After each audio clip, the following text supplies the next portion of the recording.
Now, our next witness is Mr. F. That's correct. F for Foxtrot.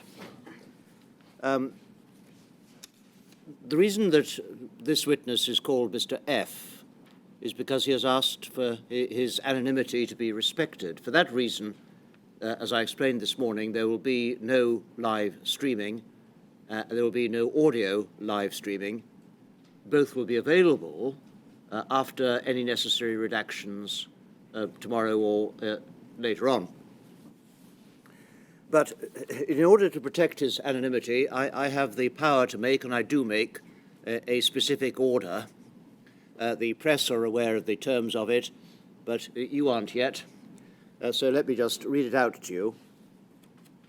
My apologies if it sounds a little legalistic. What it means, I hope, is clear, that no one may say or copy anything which would identify Mr. F.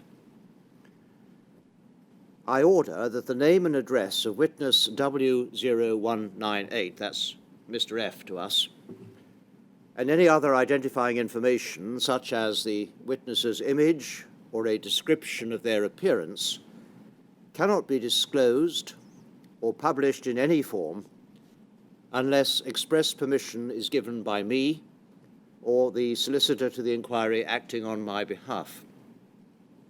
Witness W0198 must be referred to only as Mr. F. This order remains in force for the duration of the inquiry and at all times thereafter, unless otherwise ordered. And I may vary or revoke this order by making a further order during the course of the inquiry. So please respect this witness's desire for anonymity and be very careful if you are taking photographs in or around the building that you don't accidentally happen to include him in one of those photographs. Mr. F.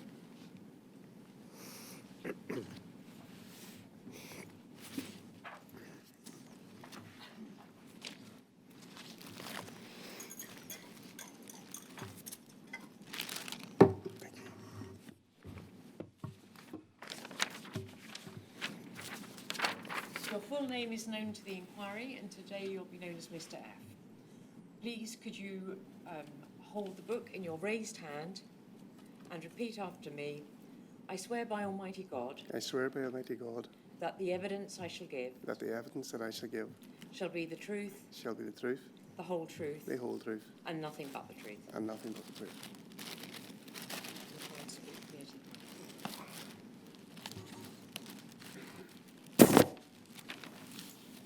Mr. F., you were diagnosed with haemophilia A when you were a young child. That's correct. How often did you need treatment for it? As a young child, not too often, because I was classified as a mild, but my blood assays changed as I got older to classified as a moderate then. And how old were you when you started to use Factor VIII? From remembrance around 10 or 11 years of age. So that was about 1978? Yes. When your treatment changed over to Factor VIII, were you or your parents given any warning about any risks involved in that change? No. Could we have document 0198002, please? And if we look at the second paragraph, this is a letter from 1984 from Dr. Main to another of your doctors, and it says, to keep the record straight, a mild haemophiliac of this type should be treated with cryoprecipitate or NHS Factor VIII and not commercial freeze-dried Factor VIII concentrates. This precaution is to avoid the development of non-A, non-B hepatitis in mildly affected patients. Were you aware of this letter or the contents of it? No. In about March 1985, when you were about 17, your appendix perforated. Yes. Can you tell us what happened? Because it perforated and it was too much of an emergency case to take me from where I lived to Belfast, so they admitted me to the local hospital for emergency procedure. I think you're going to need to keep your voice up a little bit Sorry. or come forward to the microphone. I'm picking up that people maybe can't hear you. So you had emergency surgery, and at that time, were you given factor 8? Yes.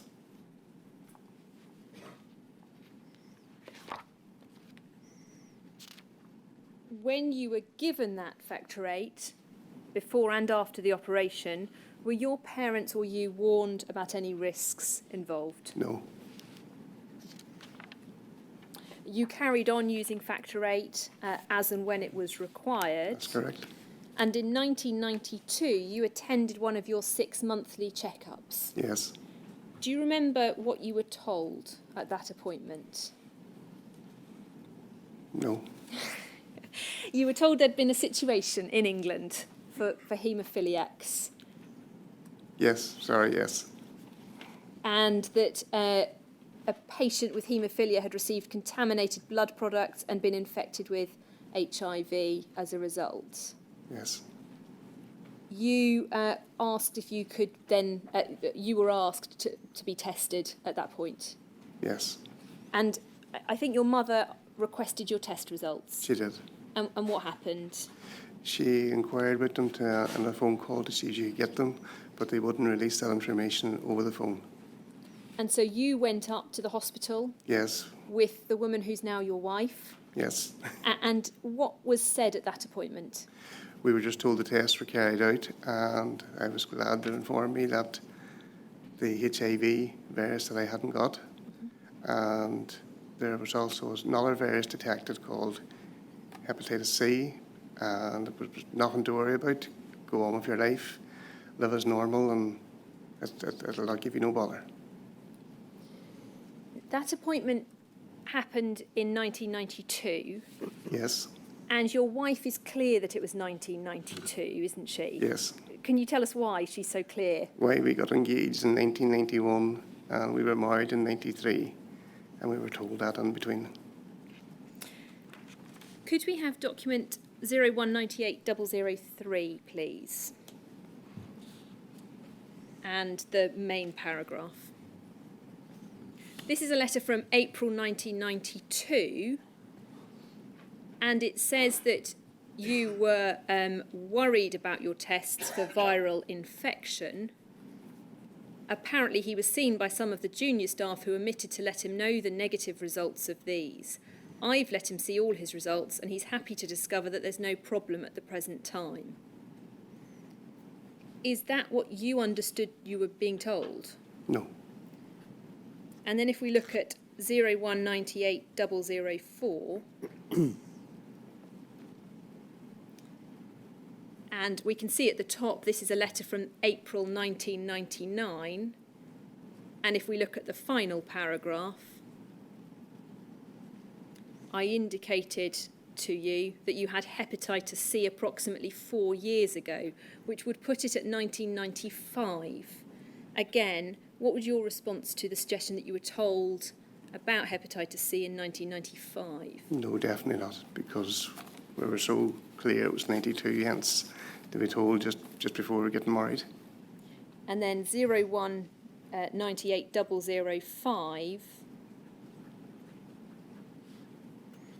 And if we look at the middle paragraph, it's recorded, this time in 2002, that your liver function tests were noted to be abnormal since 1984. Were you aware before 1992 that your liver function tests were abnormal? No. Your recollection is the first time you were told about the hepatitis C was 1992. Yes. And you were told that it wouldn't really affect your life. No. I should say that Dr. Main has been invited to provide a response, and that will be published once it is available. Okay.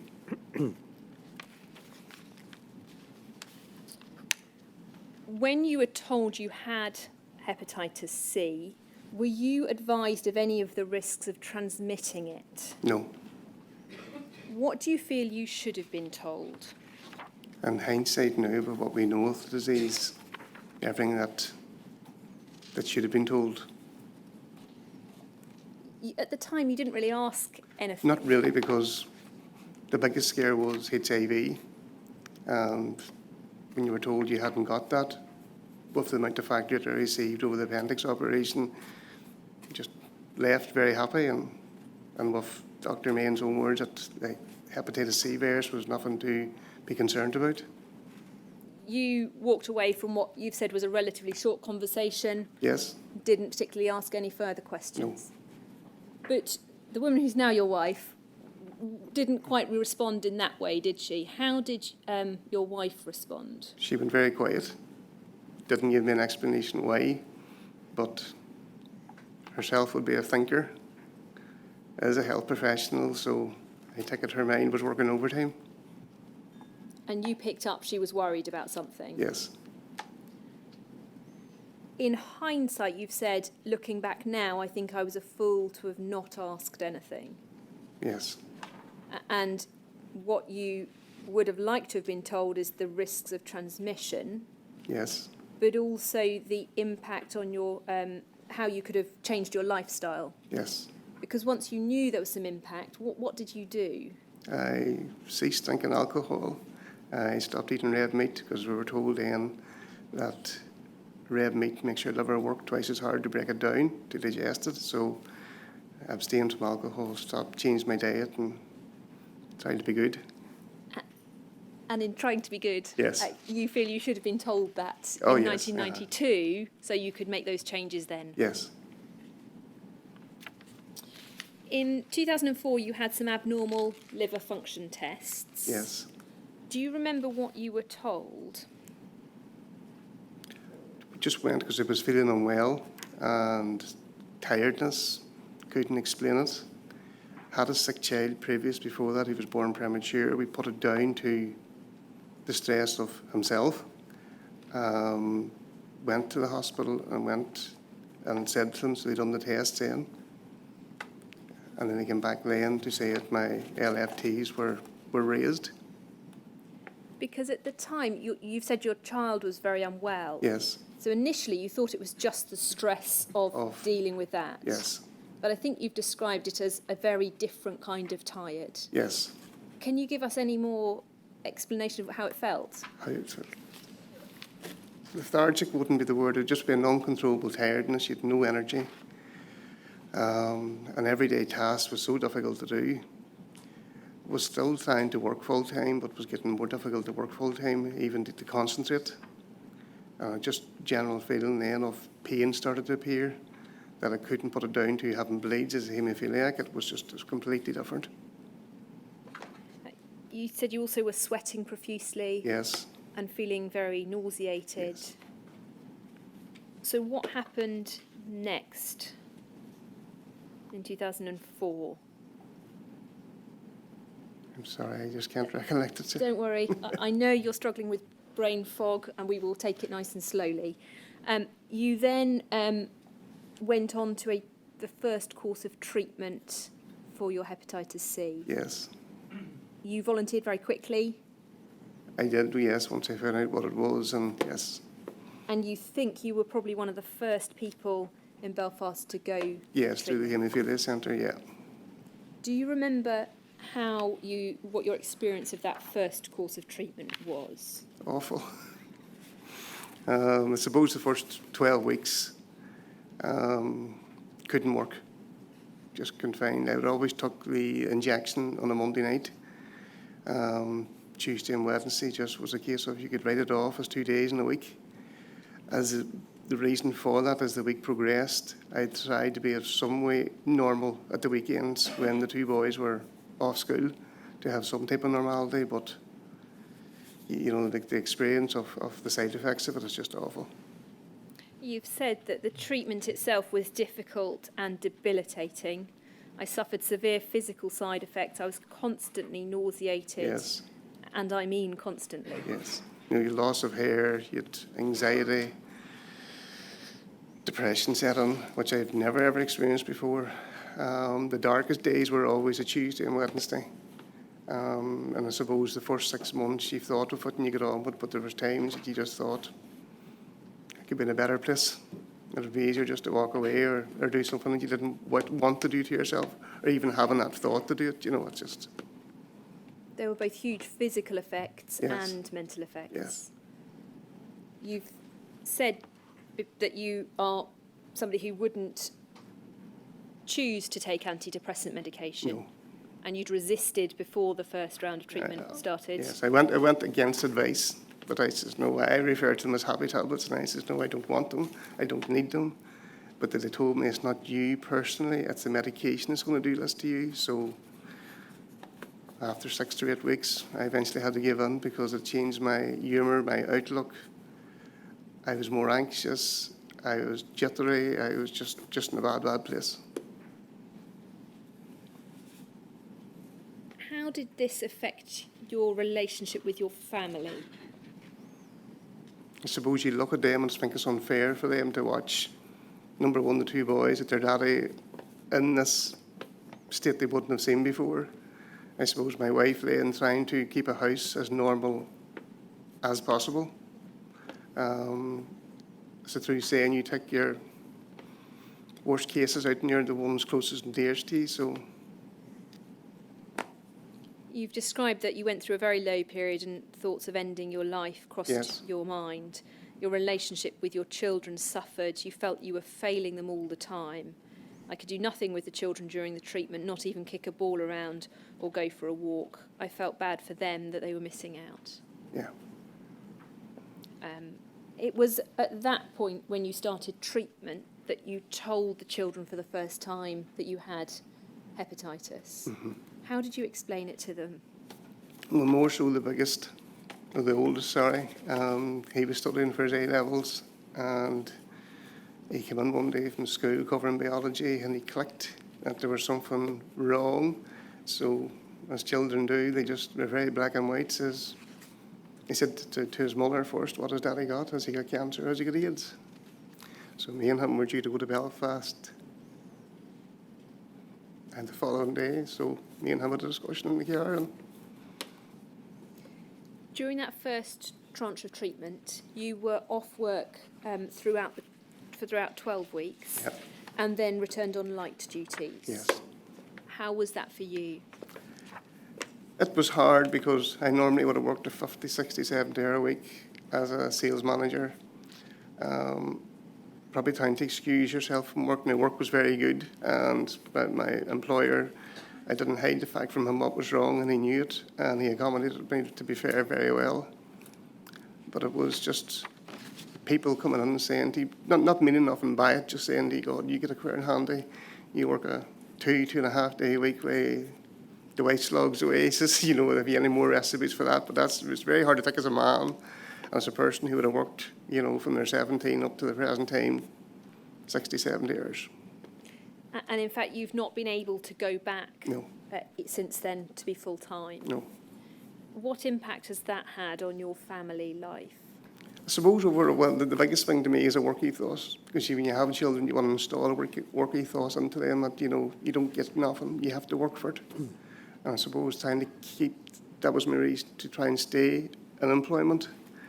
The financial end of it, you know, you just lost so much on that aspect of it, you know, regarding providing financially for your family and the things you want to do. We would have worked, because it was a sales-oriented thing, we would have worked on a bonus. So if you're only going to be there 2 days a week, that disappears very quickly. And because of that, your wife has had to stay at work full-time. Yes. And do considerably extra work. Yes. Try and keep the family income at a level that was... We were used to and accustomed to, yes. You can sacrifice it for a short period of time, but then the resources that you have become drained. And that first course of treatment wasn't successful. No, it was a relapse in it, yes. You said that you felt the hospital team were as disappointed as you were. They were. I sort of made it, because it was the haemophilia centre and I knew them all my life, I made a deal with one of the nurses. I says, please don't ring me at home, ring me on my mobile. And she said, that's not fair. And I says, it is fair, because I had my own gut feeling in April that I'd becoming symptomatic again. I'd said it to my wife, but she was the ever-positive one, saying, no, it was the treatment. Honestly, you'll be okay, it's fine. But I got the call in June, on a Tuesday.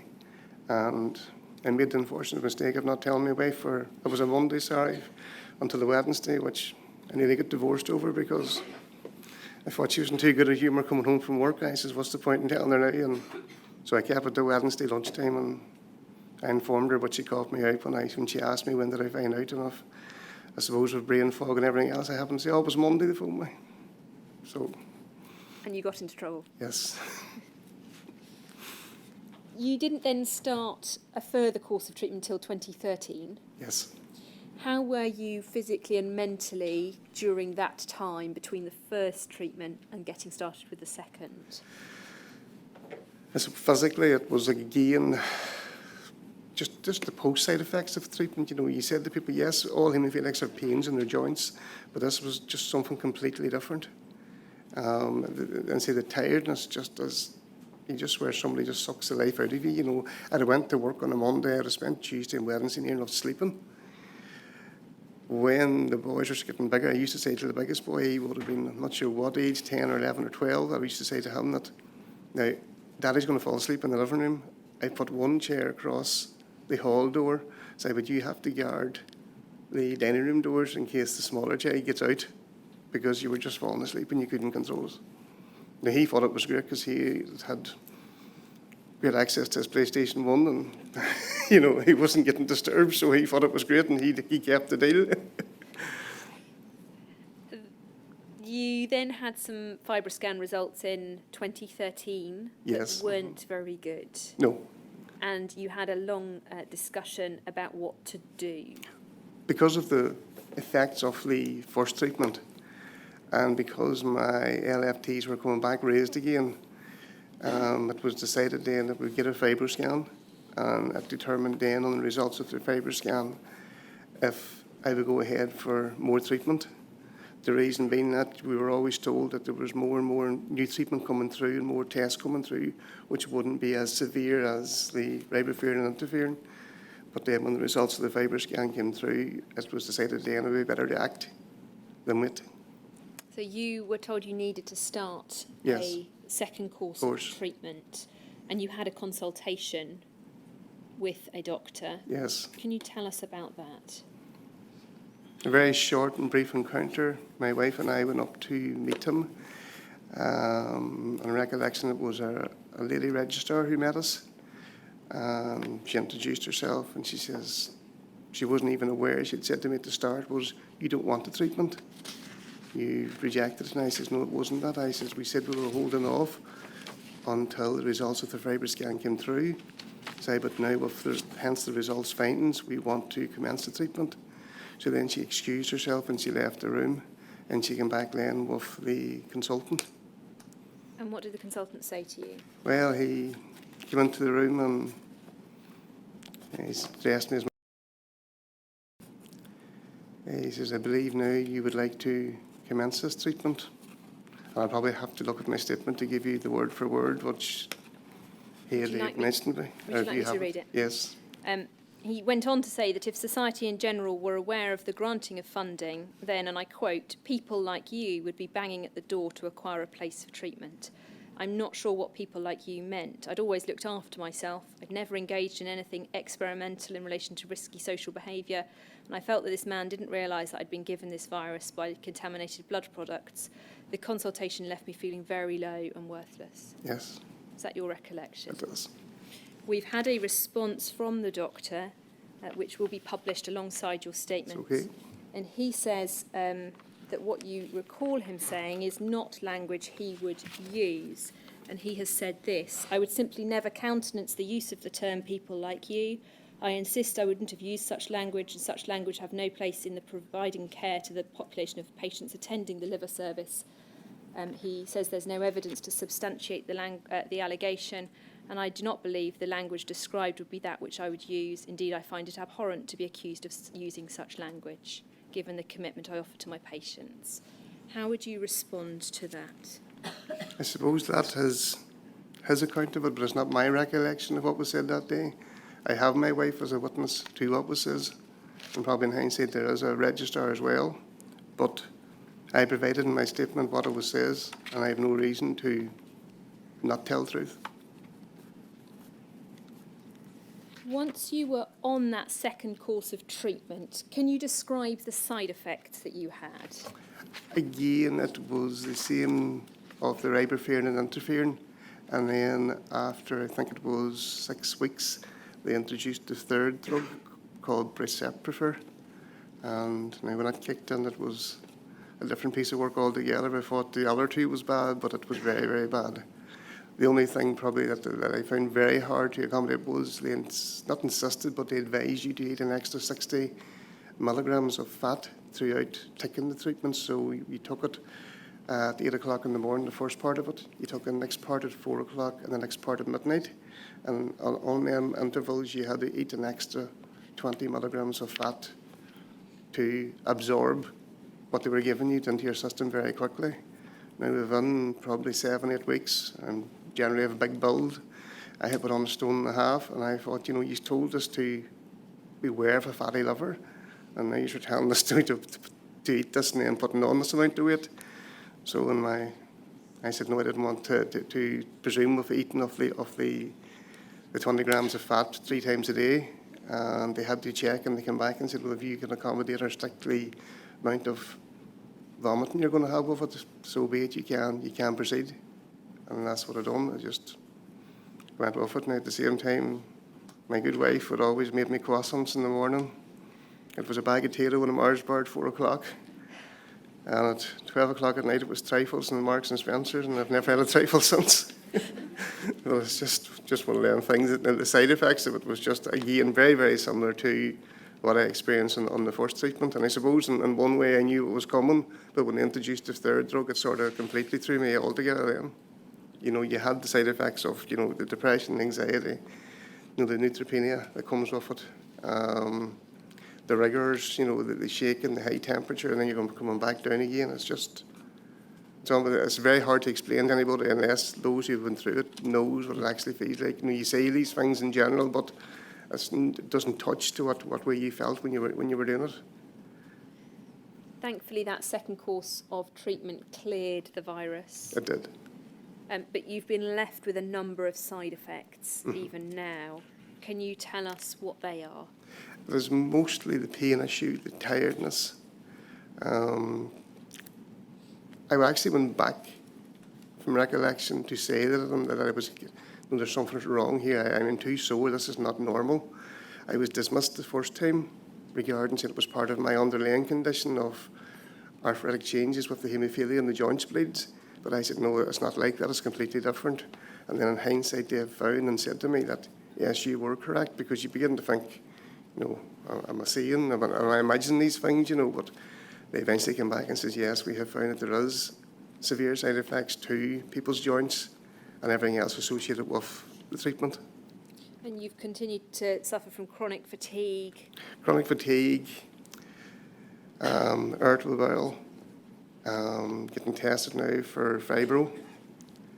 I attend a pain clinic where I come from. The consultant there is very good and is aware of all different treatments that you go through. She's conducting my pain relief. It consists of 125 milligrams of B-trans patches, which is fentanyl based, which is replaced every 3 hours. Then I'm on Abstil, which I take at night time for the pains because I don't take them during the day when I'm driving. Cocodamol, and then Licodeine patches, which is like a patch that you put onto your joints that then releases a slow anaesthetic to freeze the joint or freeze wherever the pain is most associated with. And you're clear in your mind that those joint pains feel different to your haemophilia joint pain.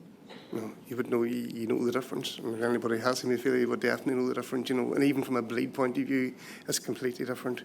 This kicks off and it just hits your whole body at once. It doesn't take a specific area, but it's usually your larger joints, your larger bones that it attacks, be it your arms, from your elbow to your shoulders, across your back and down through your larger parts of your legs.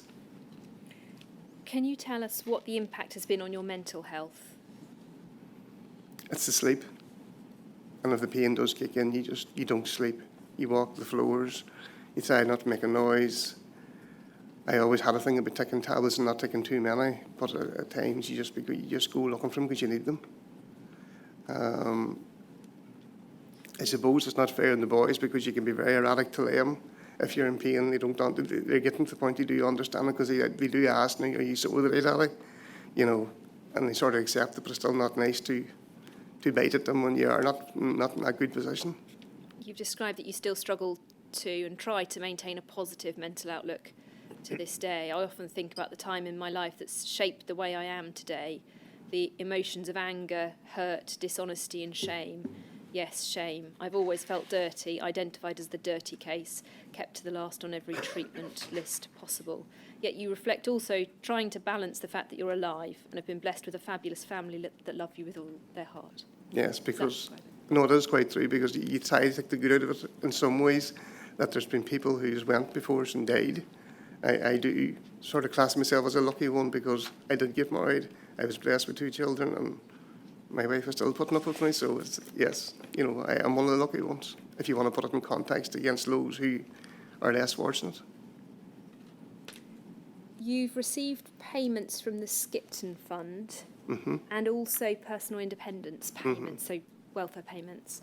What was your experience of the Skipton Fund? The Skipton Fund, I didn't know much about it. It was an appointment in the Haemophilia Centre on a regular review, and stuck into the room, and this cheque was produced, and I said, what's that for? And it's for what you have been through with your hepatitis C virus, and it was for that sum of £20,000. And I says, the nature of me, I'm very sorry, but the nature of me, I just told him, you can put it where the sun doesn't shine, because I had lost that in my first year's wages. So if that's what you think, that you can buy people off or give people for what you've given us.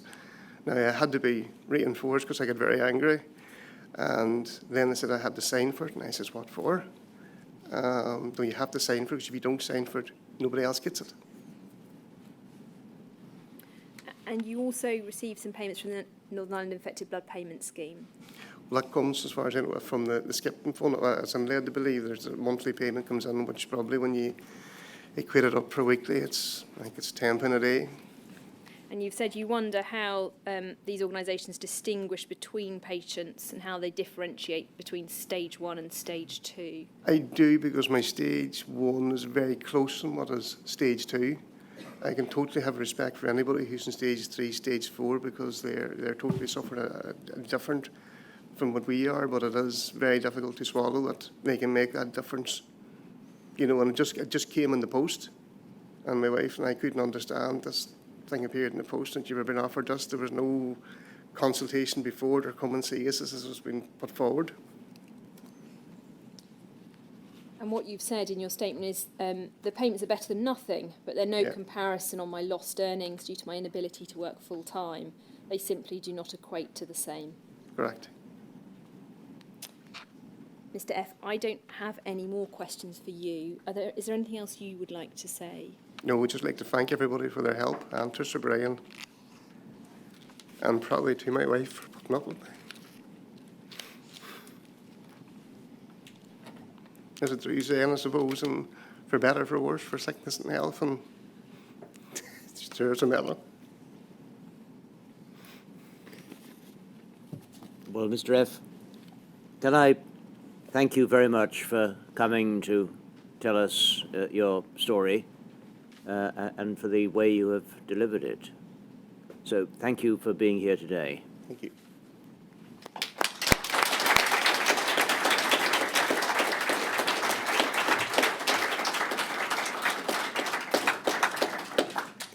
Well, we'll take a break now until 10 to 3.